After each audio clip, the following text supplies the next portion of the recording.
Hello friends, आज हम फिर से एक नई वीडियो लेकर आए हैं। फ्रेंड्स, अगर मेरी यह वीडियो आपको थोड़ी सी भी अच्छी लगी तो प्लीज़ मेरी वीडियो को लाइक कीजिएगा और मेरे चैनल को सब्सक्राइब कर लीजिएगा। तो फ्रेंड्स, आज की जो वीडियो है वह हम मंथली बजट प्लानिंग के ऊपर मैंने यह वीडियो बनाया है कि किस तरह से हम अपने मंथली बजट बना सकते हैं। तो जिनकी सैलरी 10 से 12 हज़ार रुपये है वह इस बजट को देख सकते हैं। तो यहाँ पर देखिए फ्रेंड्स, मैंने यहाँ पर मंथली बजट प्लान यहाँ पर लिखकर मेंशन किया है और सैलरी जिनकी 10 से 12 हज़ार रुपये है उनके लिए मैंने बजट प्लान बनाया है। अगर मेरी यह वीडियो आपको अच्छी लगी तो प्लीज़ लाइक ज़रूर कीजिएगा। तो 10 से 12 हज़ार रुपये में आजकल के अनुसार घर चलना बहुत ही मुश्किल है, लेकिन 10 हज़ार के अनुसार मैंने यहाँ पर घर को चलाकर दिखाया है, यहाँ पर मेंशन किया है और उसमें से कुछ पैसे बचाए भी हैं। अगर आपकी सैलरी 12 हज़ार रुपये है तो थोड़ी बहुत ज़्यादा आपकी पैसे बच सकते हैं। तो सबसे पहले हम यहाँ पर लेंगे हाउस रेंट। अगर आपका आपका अपना मकान है तब तो बहुत अच्छी बात है, जो यह किराया है वो आपका बच सकता है। तो जो लेकिन अगर आप किराए पे रहते हैं तो कोशिश करें कि 1500 से 2000 के बीच ही आप रूम रेंट दें। इससे ज़्यादा अगर आप देंगे तो आपका बजट डगमगा सकता है और आपकी सैलरी इतनी कम है कि आप इससे ज़्यादा देकर नहीं रह सकते हैं। दूसरे में फ्रेंड्स आता है इलेक्ट्रिसिटी बिल। अगर आप अलग से बिल चार्ज देते हैं तो उस यहाँ पर मैंने 500 रुपये मेंशन किया है। आपके एरिया में जिस तरह से बिजली बिल आते हैं वह आप उस तरह से यहाँ पर अपने एरिया के अनुसार यहाँ पर चार्ज बैठा सकते हैं। मैंने यहाँ पर अपने अनुसार 500 रुपये पर मंथ रखा है, क्योंकि गर्मियाँ हैं तो थोड़ा पंखा ये सब चलते रहते हैं, कूलर, तो उसका हिसाब से यहाँ पर 500 रुपये बिल आ जाता है। थोड़े से 400-300 हो सकते हैं, तो वह आप अपने से देख लें। यहाँ पर हम इस तरह से टिक कर देते हैं। तो हाउस रेंट हो गया 2000 के अंदर ही कोशिश करें कि आप हाउस रेंट दें। इलेक्ट्रिसिटी बिल 500 रुपये, यहाँ पर गैस बिल है वह भी हम 500 रुपये रखेंगे, क्योंकि 1000 रुपये में एक सिलेंडर आती है जो कि 2 महीने चल जाती है। तो यहाँ पर मैंने 500 रुपये गैस का रखा है। ग्रॉसरी जो है वह हमारी 2000 रुपये के लगभग में आ जाती है। अगर हम 4 परिवार है, 2 बच्चे, 2 हस्बैंड वाइफ हैं, तो 2000 में ग्रॉसरी जो है वह जो बेसिक नीड है, जैसे कि चावल, दाल, आटा, ये सब जो ज़रूरी चीज़ है, थोड़े बहुत मसाले, और इसमें से आप तेल वगैरह भी आप इसमें से थोड़े बहुत ले सकते हैं। तो इस तरह से जो ग्रॉसरी बिल है वो आप 2000 के करीब ले सकते हैं। अगर आप हाउस रेंट नहीं देते हैं, अगर आपका अपना मकान है, तो आप इसमें से थोड़ा सा और इसमें से जो किराया है उसमें से बढ़ा सकते हैं।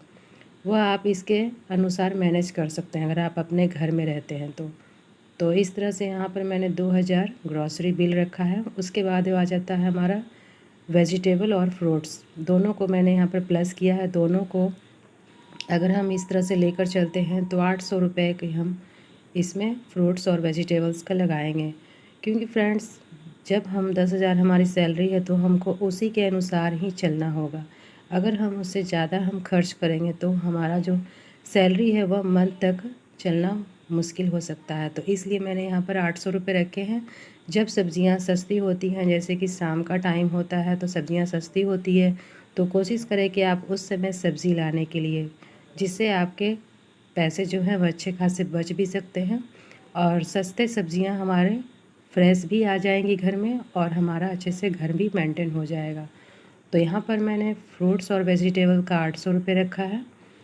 आप अपने अनुसार देख लें, जितना आप लाते हैं या फिर जिस तरह से आप यूज़ करते हैं।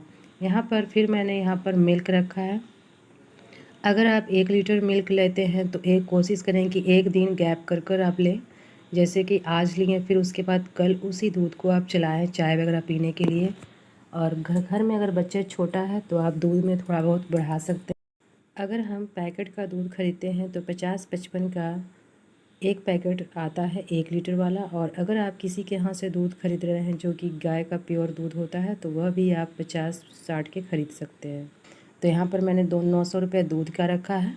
और अगर आप 1 लीटर बाहर से मंगवाते हैं तो एक दिन बीच कर एक दिन गैप कर मंगवा सकते हैं। यहाँ पर मोबाइल बिल जो है वह मैंने 500 रुपये रखे हैं। तो 500 रुपये 2 मोबाइल का चार्ज यहाँ पर मैंने यहाँ पर रखा है, जो कि आप आराम से करवा सकते हैं। फिर उसके बाद जो है वो हमारा टीवी है। तो टीवी में यहाँ मैंने कट का मार्क दिया है, क्योंकि फ्री डिश का आप इस्तेमाल कीजिए। इसलिए फ्रेंड्स, क्योंकि जो भी हम पैक वगैरह लेंगे तो उसका चार्ज आजकल के हिसाब से बहुत ज़्यादा है, जो कि 10,000 की सैलरी में हम नहीं पे कर पाएंगे। तो इसलिए मैंने यहाँ पर कट कर दिया है। टीवी या फ्री डिश का इस्तेमाल कर सकते हैं, क्योंकि उसमें भी बहुत अच्छे खासे चैनल जो हैं वो आते हैं। तो यहाँ पर टीवी के लिए आप फ्री डिश का ही इस्तेमाल कर सकते हैं। अब यहाँ पर जो हमारा आता है स्कूल बिल, स्कूल का फ़ीस, सॉरी मैंने यहाँ पर स्कूल बिल ही लिखा है। तो यहाँ पर हम टीवी में कट का मार्क लगा देंगे और यहाँ पर अब हमारा स्कूल बिल आता है, यानी कि स्कूल की फ़ीस। अगर आपके 2 बच्चे जाते हैं तो 500-500 रुपये आप फ़ीस देने वाले स्कूल में आप बच्चों को पढ़ा सकते हैं। और फ्रेंड्स, कोशिश करें कि आप बच्चों को खुद पहुँचाएँ, क्योंकि 1000 में अगर आप स्कूल में अगर आप इससे ज़्यादा में पढ़ाने की कोशिश करेंगे तो वह मुश्किल होगा। वैसा नहीं है कि जहाँ फ़ीस ज़्यादा लगती है तो वहाँ बच्चों को ज़्यादा पढ़ाया जाता है। कोई अच्छे से स्कूल में आप 500 स्कूल में की फ़ीस देकर अच्छे से स्कूल में पढ़ा सकते हैं। तो यहाँ पर मैंने 2 बच्चों के अनुसार यहाँ पर मैंने 1000 स्कूल की फ़ीस यहाँ पर मैंने रखा है। उसके बाद अगर आप घर में पूजा पाठ करते हैं तो यहाँ पर पूजा प्रोडक्ट में मैंने यहाँ पर 200 रुपये पर मंथ यहाँ पर रखा है, जिसमें धूप, घी, तेल या फिर जो भी हो, तेल का ही इस्तेमाल करें, घी का कम ही इस्तेमाल करें। तेल का ज़्यादा इस्तेमाल करें तो वह पूजा के लिए अच्छा भी माना जाता है और शुद्ध भी मिल जाता है।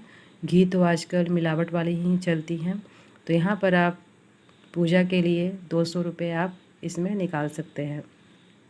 उसके बाद हमारा आ जाता है मेडिकल इमरजेंसी, यानी कि जो भगवान न करे कुछ ऐसा हो, जैसे कि जब कभी हमें तबीयत ख़राब हो जाती है या फिर कोई थोड़ी बहुत इमरजेंसी आ जाती है, तो उसके लिए हम पर मंथ 500 रुपये हम अलग निकाल कर रख देंगे और इसे आप बिल्कुल भी ना छूएं। तो यहाँ पर मैंने मेडिकल इमरजेंसी या फिर कुछ भी कहें, दोनों में से कोई चीज़ भी 500 रुपये मैंने यहाँ पर मंथ के हिसाब से यहाँ पर निकाल दिया है। और इसे आप बिल्कुल भी हाथ ना लगाएं और इसे एक किनारे मेडिकल के लिए रख दें। जैसे कि जब कभी आपकी दवा हो गई, सुई दवा जो भी हो, बुखार लग गया, फीवर लग गया, उसके लिए आप 500 रुपये पर मंथ रख सकते हैं। टोटल यहाँ पर 8,900 रुपये हमारा टोटल अमाउंट यहाँ पर होता है। 10,000 में हम 8,900 का यहाँ पर मैंने यहाँ पर बिल बनाया है। तो यहाँ पर देखिए, उसके बाद हमारे पास जो बचता है वह 1,100 रुपये बचता है। तो यहाँ पर 1,100 रुपये हमारा अभी बच रहा है। तो इसमें से सबसे पहले हम यहाँ पर एक छोटी सी आरडी करवा देंगे, क्योंकि अगर हम खाने और कमाने में ही लगे रहें तो फ्रेंड्स, हमारा आगे भविष्य तो इसी तरह से चलता रहेगा। तो उसके लिए हम यहाँ पर इतने खर्चों में हम घर को चलाएंगे और उसके बाद हम यहाँ पर आरडी के लिए 500 रुपये पर मंथ यहाँ पर निकाल देंगे। यहाँ पर देखिए, 1,100 में से मैंने यहाँ पर आरडी के लिए 500 रुपये निकाल दिए हैं। उसके बाद हमारा 600 रुपये हाथ में बचता है। अगर आप अपने घर में रहते हैं तो आपका इसमें ज़्यादा भी पैसा बच सकता है, और अगर आप किराए पे रहते हैं तो ये आपके लिए इतना ही यहाँ पर बच सकता है। तो इसमें से जो चीज़ आपको थोड़ी बहुत ऊपर नीचे रखे लगे वो आप अपने अनुसार बैठा सकते हैं। अगर आप यहाँ पर स्कूल फ़ीस देते हैं या फिर नहीं देते हैं, उतनी आपको नहीं लगती है, तो कम या ज़्यादा अपने हिसाब से कर सकते हैं। यहाँ पर मैंने अपने हिसाब से थोड़ा सा यहाँ पर मैच कर कर बनाया है। और अगर आप रेंट देते हैं तो आप रेंट में 1500 की कोशिश करें कि दें, और अगर आप अपने घर में रहते हैं तो यह जो 2,000 का अमाउंट है यह आपके पास बच सकता है। तो यहाँ पर मैंने हाउस रेंट रखा है, इलेक्ट्रिसिटी बिल रखा है, gas bill, grocery bill, veg और फ्रूट्स, वेजिटेबल्स, फ्रूट्स, मिल्क हो गया, मोबाइल चार्ज हो गया, टीवी का कट का मार्क मैंने लगाया है। स्कूल फ़ीस हमारा 1,000 होता है, पूजा प्रोडक्ट 200 रुपये पर मंथ, और यहाँ पर मेडिकल और इमरजेंसी में हमारा 500 रुपये पर मंथ जाएगा।